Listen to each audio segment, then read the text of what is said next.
Welcome back to the SMT YouTube channel. The CEO of the consumer group at Verizon was speaking at a Bank of America telecommunications conference and was asked and I guess prefaced about the prepaid subset of the industry. Prepaid subscribers potentially moving up to postpaid. Now, for those of you that have been hanging around the channel a while, you know how this goes. Customers on prepaid, they make a bunch of payments on time. And then companies like Metro, they want to move them up to T-Mobile postpaid. And, AT&T has that too. They want to move you up and get you into a postpaid account where things can be a little bit more profitable. There's more surface area to sell additional goods and services.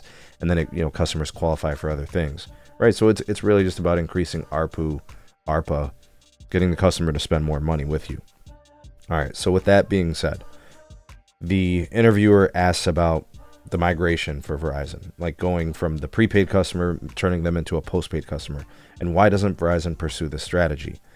Sampath, the CEO of the consumer group, goes on to say, quote, "I like every one of my customers to go through a credit check, go through Social Security, have a Social Security number. That's how you build a sustainable, long-term business." He also disclosed that the average FICO score on their postpaid base is 720, which is a very strong credit score, right?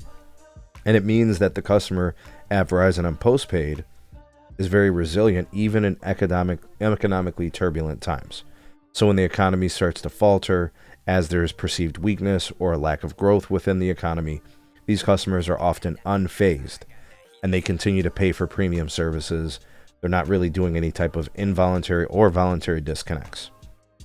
He then followed this up by saying, on the Welcome plan, which is Verizon's Welcome Unlimited plan, which is their entry-level plan, we're extremely attractive for prepaid customers, which to me tells me they're trying to attract a pseudo prepaid customer by selling them the rates on the Welcome plan, which, if you guys know, there have basically been free lines on the Welcome plan, right? Remember when they started doing the 4 lines for $100, right? And that sort of thing. Like, it all kind of makes sense.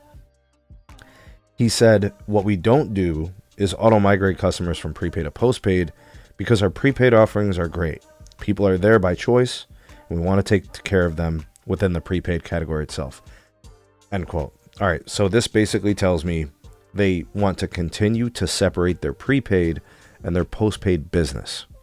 So customers who pay for postpaid feel like they're getting premium services. And folks who are getting prepaid somehow, some way, will feel like they're getting premium service also, right? They're trying to find that delicate balance, that fine line between prepaid and postpaid, premium upsells, premium access, those kinds of things. What they're trying to do is very difficult, very challenging. They have a complete separate segment of the business for prepaid and value brands. But you notice that Verizon's prepaid has kind of been under construction. Verizon's prepaid has been a work in progress. It's been undergoing an evolution. We've seen name changes at Total. We've seen consolidation of brands. We've seen all that track phone turbulence, a lot of those same things.